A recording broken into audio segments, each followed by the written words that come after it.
Hi, my name is Ray Sufrant. I'm a student of physical therapy at the University of Central Florida, and today I'm going to demonstrate 2 wrist range of motion techniques, 2 manual muscle tests, and 1 muscle length assessment. So the first range of motion I'm going to test is going to be wrist extension, and I'm going to have the patient seated facing me. I'm going to have the elbow slightly flexed, the forearm pronated, resting on the table. I'm going to have a towel under the forearm for comfort, and the hand is going to be over the edge of the table. So what I'm going to do is I'm going to place my goni axis at the ulnar styloid process. Stationary arm is going to be lined up to the longitudinal axis of the ulna. The movable arm is going to be parallel to the longitudinal axis of the 5th metacarpal.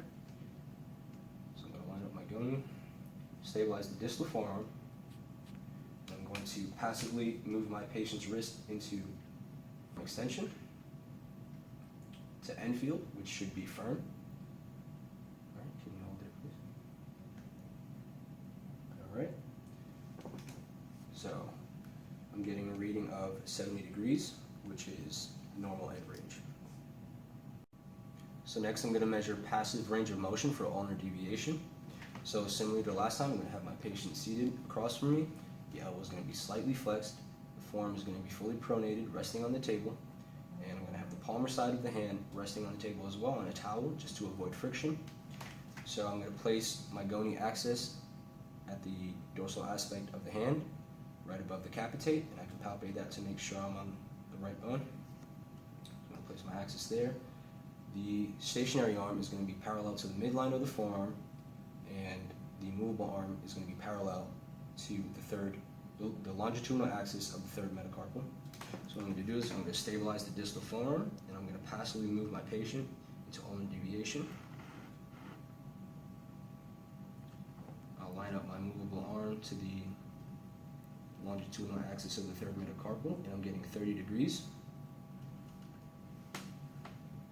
And I'll make sure to feel end field, and that should be firm.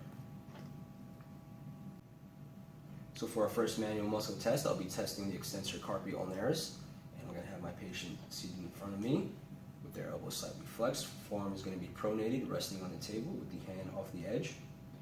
And what I'm going to do is I'm going to stabilize the distal forearm and have my patient, I'm going to move my patient into extension and ulnar deviation. I can ask them to hold there against gravity. She's holding, so that's going to be a 3. Now what I'm going to do is I'm going to apply a line of force on the dorsal aspect of the hand by the 5th metacarpal, and I'm going to apply my force into flexion and radial deviation. So don't let me move you. Hold, hold, hold, hold, hold. All right, well, I will grade her a 5 out of 5 because she held against strong force without breaking. All right, so for our next manual muscle test, we'll be doing the flexor carpi ulnaris. We're going to have the patient in the same position as our previous manual muscle test with their elbow flexed. However, this time the forearm is going to be supinated with her hand off the edge of the table. Now what I'm going to do is I'm going to stabilize the distal forearm. However, I'm going to move my patient into wrist flexion and ulnar deviation.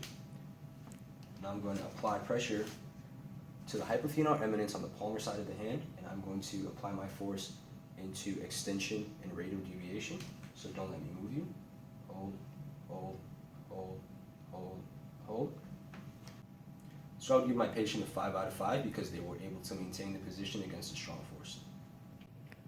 So finally, I'm going to assess the length of the wrist flexors. So I'm going to have my patient supine. I'm going to stabilize the distal humerus and bring their elbow into full extension. I'm going to bring the digits into full extension and apply my force to the palmar side of the hand and bring their wrist into full extension.